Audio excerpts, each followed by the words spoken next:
दोस्तों, DS classes की प्रश्नोत्तरी श्रृंखला में आपका स्वागत है। आज हम फिर 10 क्वेश्चंस पे बात करेंगे। पिछले वीडियो में भी मैंने आपको 10 क्वेश्चंस बताया था। अब ये श्रृंखला निरंतर चलेगी, मैं इसको कंटिन्यू करूंगा। डेली 10 प्रश्नों का अभ्यास मैं आपसे करवाऊंगा। अभी हाल ही में मेरी आदिकाल पे एक किताब आई है, हिंदी साहित्य का इतिहास आदिकाल। आदिकाल से जितने भी सवाल पेपर में पूछे जा रहे हैं, सबका उत्तर इसमें आपको मिल जाएगा। फिलहाल जो हम प्रश्न यहाँ पे बना रहे हैं या आपको बता रहा हूँ, वे सारे प्रश्न ऐसे हैं जो इसमें नहीं है। सबको मैंने तैयार किया है अलग से।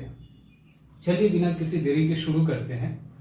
आज का जो पहला सवाल है वह है, विद्यापति के बारे में इनमें से कौन सा कथन गलत है? विद्यापति की कविता का स्थापत्य श्रृंगारी है। विद्यापति को कृष्ण भक्तों की परंपरा में न समझना चाहिए।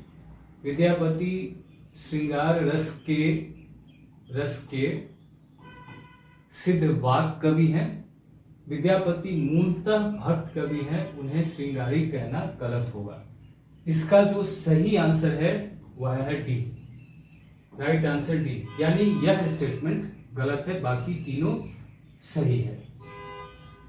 अब है आगे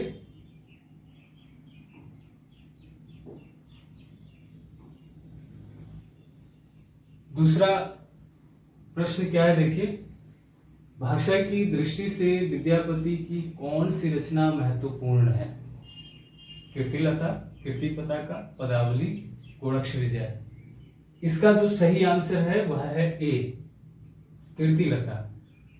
भाषा की दृष्टि से कीर्तिलता प्रसिद्ध रचना है और काव्य सौंदर्य की दृष्टि से पदावली। अगला प्रश्न, किस रचना में विद्यापति भक्ति भाव में झूमते हुए नजर आते हैं?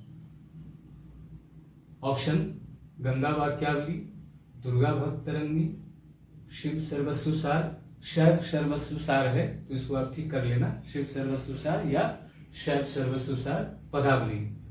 इसका जो राइट आंसर है वह है सी, शैव सर्वस्वसार या शिव सर्वस्वसार। उसके बाद है, आचार्य रामचंद्र शुक्ल के अनुसार हिंदी काव्य भाषा के पुराने रूप का पता चलता है कब से? ऑप्शन, विक्रम की 6वीं शताब्दी के अंतिम चरण से, विक्रम की 7वीं शताब्दी के अंतिम चरण से, विक्रम की 8वीं शताब्दी के अंतिम चरण से और विक्रम की 9वीं शताब्दी के अंतिम चरण से।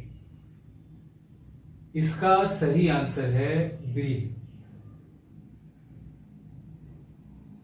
विक्रम की 7वीं शताब्दी के अंतिम चरण से। यहां ए लिखा हुआ है, यह गलत है। इसका आंसर है बी, 7वीं शताब्दी के अंतिम चरण से।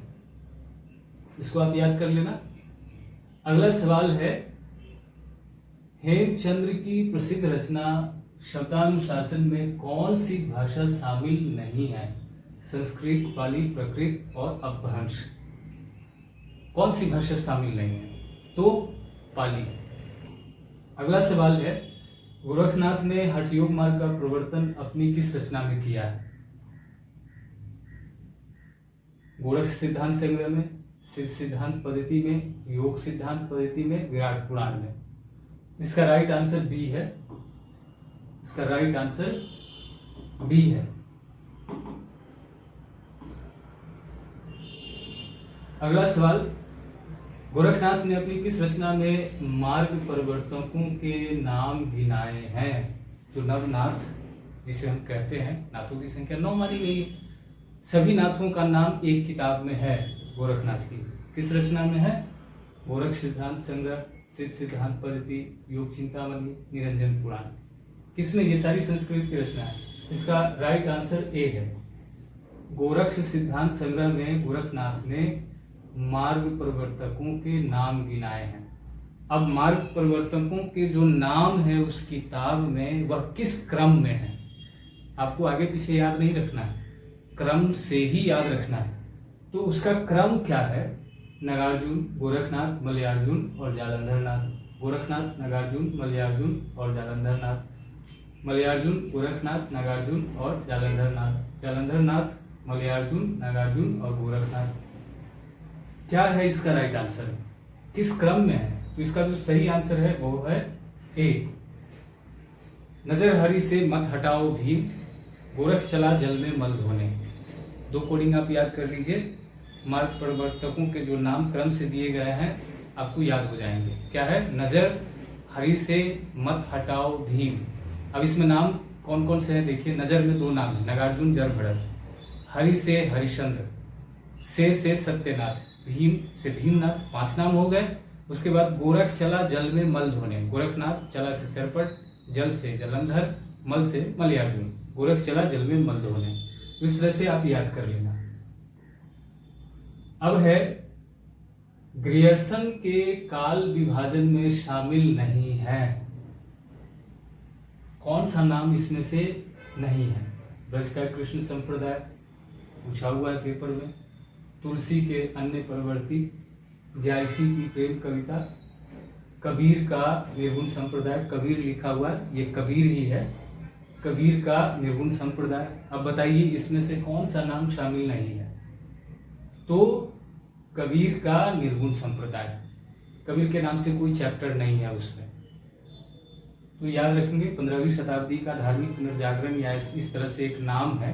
अब उस नाम के अंदर संत साहित्य का उल्लेख है या नहीं, या तो ग्रियर्सन का इतिहास पढ़ने के बाद ही पता चलेगा। अगर नहीं है, निर्गुणिया कवियों के बारे में कोई जिक्र नहीं है, कबीरदास के बारे में कोई जिक्र नहीं है, तो फिर ग्रियर्सन पर सवाल उठने चाहिए कि उन्होंने निर्गुण संत को क्यों छोड़ दिया है। तो मैंने तो ग्रियर्सन का इतिहास पढ़ा नहीं, अगर आप लोगों ने पढ़ा है तो आप कमेंट करके ज़रूर बताना कि 15वीं शताब्दी का धार्मिक पुनर्जागरण जो नाम दिया है उन्होंने, यही नाम है शायद, उसमें निर्गुणिया संतों का उल्लेख है या नहीं है। अगला सवाल, इनका काल विभाजन बहुत फेमस है, इसी से बराबर सवाल पूछा जाता है। काल विभाजन में आपको सिर्फ ग्रियर्सन का ही काल विभाजन याद करना है, और 11 खंडों में उन्होंने साहित्य को विभाजित किया, बांटा है। सबका नाम आपको मालूम होने चाहिए क्रम से, यह आगे आपसे पूछा जा सकता है। जैसे मैंने यहाँ सवाल बनाया है, ठीक ऐसे ही सवाल आपसे पूछे जाएंगे। क्या है? ग्रियर्सन के काल विभाजन का सही क्रम क्या है?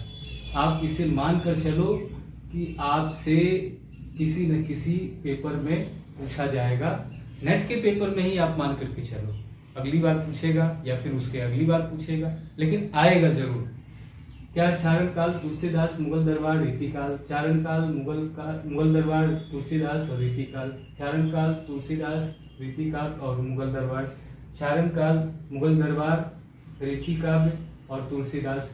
इसका जो राइट आंसर है, पता नहीं पीछे दिख रहा है कि नहीं दिख रहा है, लेकिन मैं नहीं बताऊंगा, आप पर छोड़ता हूं। हर किसी के पास गाइड है, नोट्स है, उसमें काल विभाजन ग्रियर्सन का दिया हुआ है। तो आप मुझे बताना कि इसका राइट आंसर क्या है। यहाँ लिखा हुआ है पीछे, मैं हट नहीं रहा हूँ, नहीं तो आप देख लेंगे, और बहुत सारे लोगों ने देख भी लिया होगा। कोई नहीं, जिसने देख लिया, नहीं देखा तो इसका आंसर आप मुझे कमेंट करके बताना। और अगर यह PDF चाहिए तो आप कमेंट करना और अपना नाम बता देना, नंबर दे देना, मैं आपको PDF भेज दूंगा। तो आज की क्लास में या आज की श्रृंखला में यही सारे 10 प्रश्न हैं। अब फिर हम कल मिलेंगे। तो आप अगर देख रहे हैं वीडियो, आपको अच्छा लग रहा है, कुछ जानकारी मिल रही है, तो आप इस चैनल को सब्सक्राइब जरूर कर लेना। अभी नया चैनल है, धीरे धीरे इसको रन करवाना है। तो रन कौन करवाएगा? आप ही लोग करवाएंगे। आप मदद करेंगे तो चैनल रन हो जाएगा। मिलते हैं अगले वीडियो में।